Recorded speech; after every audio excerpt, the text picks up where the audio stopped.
Welcome back to my channel. বন্ধুরা সবাই কেমন আছেন? আশা করি ভালো আছেন। আমার রান্না উইথ ব্লগ চ্যানেলে সবাইকে স্বাগতম। আজকের আমি একটা পুঁই শাকের রেসিপি নিয়ে চলে এসেছি।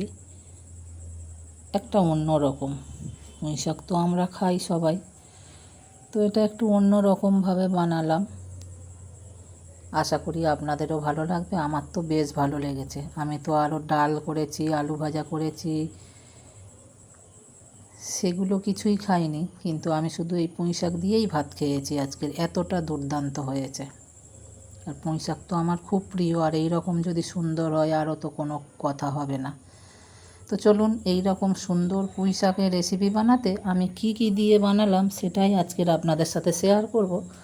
আশা করি আপনাদেরও ভালো লাগবে। আমি এখানে কড়া বসিয়ে দিয়ে তেল দিয়ে একটা শুকনো লঙ্কা ফোড়ন দিয়ে দিয়েছি, আর অল্প করেই তেল দিয়েছি, দেখতেই পাচ্ছেন। আর একটু সাদা জিরে আর একটু কালো জিরে আর একটা শুকনো লঙ্কা ফোড়ন দিয়েছি। ফোড়নটা ভালো করে ভেজে নিলাম। এবারে তুলে দিলাম একেবারে ছোট ছোট দুটো আলু আর কিছুটা কুমড়ো, ডুমো ডুমো করে কাটা। তো এটা আমি একটু ভালো করে নাড়াচাড়া করে ভেজে নেব।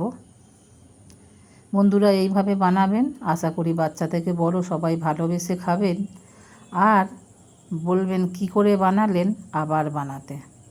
তো যাই হোক, আমাদের তো সবাই খুব ভালোবেসে খেলো আর একদম দুর্দান্ত হয়েছিল। এখানে দিয়ে দিলাম আদা আর কাঁচা লঙ্কা বাটা।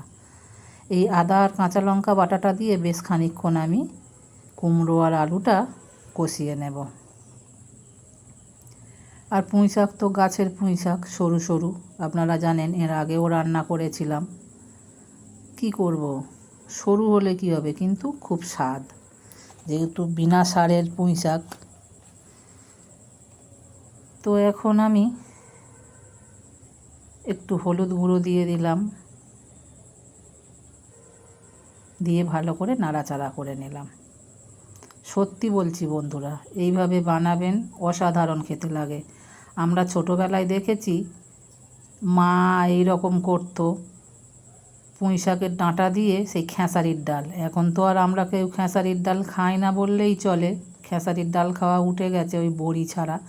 আমার তো মনে হয় না এখন কেউ খাই বলে। তো পুঁই শাকের মোটা মোটা ডাঁটা দিয়ে আর ওই খেসারির ডাল করতো। আমরা তখন অত জানতাম না, খেতাম। তো আজকের আমি খেসারির ডাল দিয়ে করব না, আমি মুগের ডাল দিয়ে করব। আলু আর কুমড়োটা তো হলুদ আর কাঁচা লঙ্কা আদা বাটা দিয়ে কষিয়ে নিলাম। এবারে ওর মধ্যে পুঁই শাকটা তুলে দিলাম। পুঁই শাকটা তুলে দিয়ে ভালো করে নাড়াচাড়া করে মিশিয়ে দেব। এখন লবণ দেব না, ভালো করে মিশিয়ে নিই, তারপরে লবণ দেব। কেননা শাক তো প্রচুর কমে যায় জল বেরিয়ে, আর তেতো হয়ে যায়, বুঝতে পারি না লবণটা ঠিক। সেই জন্য এখন আর আগে লবণ দিই না, ভালো করে একটু কমিয়ে গেলে তারপরে লবণ দিই।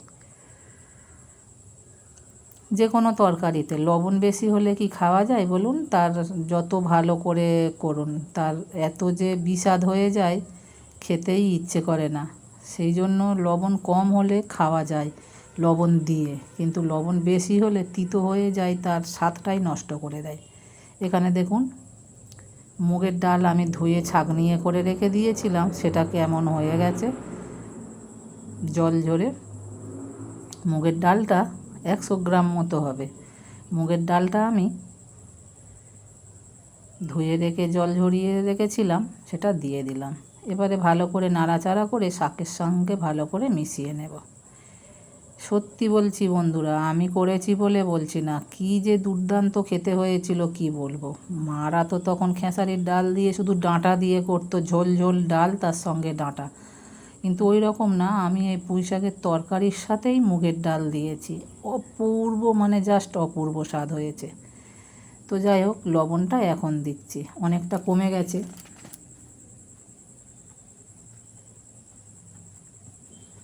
লবণটা দিচ্ছি আর দিয়ে দিচ্ছি ধনিয়া গুঁড়ো। ধনিয়া গুঁড়ো আর লবণটা দিয়ে ভালো করে নাড়াচাড়া করে মিশিয়ে নিচ্ছি।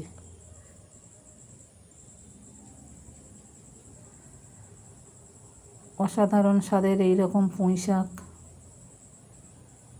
স্বাদ পেতে গেলে একবার এইভাবে বাড়িতে ট্রাই করবেন, অসাধারণ লাগে। কেউ আমরা মাছের মাথা দিয়ে করি, কেউ নিরামিষ ছোলা দিয়ে করি, চিংড়ি মাছ দিয়ে করি। একবার এইভাবে ডাল দিয়ে করবেন, জাস্ট অসাধারণ। দেখুন ডালগুলো অনেকটা ফেটে ফেটে গেছে, অনেকটা সিদ্ধ হয়ে গেছে। আলু কুমড়ো দেখতে পাচ্ছেন, কুমড়ো ঘেঁটে ঘেঁটে যাচ্ছে, মানে কি সিদ্ধ হয়ে গেছে। আর কুমড়োটা এত ভালো, এটা আমার জায়ের বাপের বাড়ির থেকে এনেছিল। ওর মা গাছ বসায় আর এত সুন্দর সবজি হয়, অসাধারণ। এখন দিয়ে দিলাম এক মুঠো চিংড়ি। চিংড়িটা লবণ হলুদ মাখিয়ে রেখেছিলাম, আর দিয়ে দিলাম একটা বাতাসা, লবণ মিষ্টি ব্যালেন্সের জন্য। আপনারা যদি মিষ্টি খেতে না পছন্দ করেন তাহলে বাতাসা হোক চিনি হোক দেবেন না, আমরা একটু দিই। ডাল পুঁই শাক যে কোনো শাকের তরকারি একটু না মিষ্টি দিলে ঠিক যেন ভালো লাগে না। তো মিষ্টি বলে এক গাদা মিষ্টি নয়, যেমন এই একটা বাতাসা দিলাম, হয়তো হাফ চামচ চিনি দিলাম ছোটো চামচের, এই রকম। তো যাই হোক, অপশানাল, আপনারা যদি না পছন্দ করেন দেবেন না। আমরা দিই যে কোনো এইরকম তরকারি, মাছের ঝোল বাদে প্রায় সব তরকারি একটু করে দিতে থাকি। যাই হোক, দেখুন আমার পুঁই শাক আলু কুমড়ো সবই সিদ্ধ হয়ে গেছে, ডালও সিদ্ধ প্রায় হয়ে এসেছে। এবারে চিংড়িটা দিলাম, এটা সিদ্ধ হওয়ার জন্য নাড়াচাড়া করে একটু চাপা দিয়ে দিলাম। চাপা দিয়ে দিয়ে বেশ কিছুক্ষণ পরে 5-7 মিনিট পরে আমি খুলে দেখছি। দেখুন কতটা জল বেরিয়েছে, চাপা দিয়েছিলাম। আর এই দেখুন আলু কুমড়ো সব তো সিদ্ধ হয়ে গেছে, ডাঁটাও সিদ্ধ হয়ে গেছে, শুধু চিংড়িগুলো সিদ্ধ হওয়ার জন্য আমি চাপা দিয়েছিলাম। আর অনেকটা জল বেরিয়েছে, এই জলটা তো শুকনো করতে হবে। এখন দিয়ে দিলাম একটু জিরে গুঁড়ো। জিরে গুঁড়োটা দিলাম, দিয়ে একটু ভালো করে মিশিয়ে নেব। জিরে গুঁড়োটা শেষে দিতে হয় কেন, জিরে গুঁড়োটা বেশি কষালে ওর এটাই গুণাগুণটাই নষ্ট হয়ে যায়। আর ধনিয়া গুঁড়ো টুড়ো ওর তো না কষালে একটা গন্ধ ভাব থাকে, কিন্তু আমরা যে জিরে গুঁড়োটা দিই এটার গুণাগুণটাই নষ্ট হয়ে যায়। যাই হোক, জিরে গুঁড়ো দিয়ে ভালো করে নাড়াচাড়া করে মিশিয়ে নিচ্ছি। দেখুন আমার পুঁই শাকের ডাল দিয়ে পুঁই শাকের তরকারি একেবারেই রেডি। এবারে জাস্ট গরম গরম ভাতের সঙ্গে পরিবেশনের পালা। সামান্য এই রসা রসা আছে, আর একটু শুকনো হলেই নামিয়ে নেব। আমার এই রেসিপি আপনাদের কেমন লাগলো কমেন্ট করে জানাবেন। তো দেখুন একটু নাড়াচাড়া করে দিচ্ছি, ভালো করে শুকিয়ে নিচ্ছি। পুঁই শাকের তরকারি তো বেশি রসা রসা ভালো লাগে না, একটু না শুকনো হলে ঠিক টেস্ট হবে না। সেই জন্য ভালো করে নাড়াচাড়া দিয়ে শুকনো করে নিচ্ছি। আমার এই রেসিপি আপনাদের কেমন লাগলো কমেন্ট করে জানাবেন। আর একবার হলেও বাড়িতে এইভাবে ট্রাই করবেন, আমি গ্যারান্টি দিয়ে বলছি ভালো লাগবে। যারা আমরা পুঁই শাক ভালোবাসি, অসাধারণ লাগে খেতে। একবার এইভাবে বাড়িতে ট্রাই করে দেখবেন, জাস্ট ফাটাফাটি হয়। তো আমার রেসিপি কেমন লাগলো কমেন্ট করে জানাবেন। একটা লাইক একটা কমেন্ট ভিডিও বানানোর উৎসাহ বাড়িয়ে দেয়। আর লাইক কমেন্ট করে পাশে থাকবেন বন্ধুরা, আমিও সবার পাশে আছি। আর আমার রেসিপি আপনাদের কেমন লাগলো জানাবেন। আর পারলে এইভাবে একবার ট্রাই করবেন। আমার কুমড়োর পুঁই শাক ডালের রেসিপি এখানেই শেষ করছি। আজকের মতো আসি, টাটা।